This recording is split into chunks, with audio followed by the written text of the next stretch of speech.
ituturo ko sa inyo ngayon ay kung nasaan ang computer box or ECU module nitong Suzuki Multicab na 2020 model. Okay, so kung maghanap kayo, huwag na kayong tumingin dyan sa may ilalim ng manibela, saka dito sa may likod ng glove compartment kasi wala yan dyan.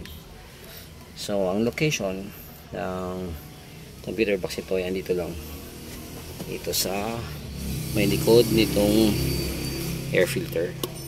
Ayan, ito yung air filter, and dito kayo sa may likod mandang yan, nakita nyo yan, case na yan, nasa loob nyan yung computer box.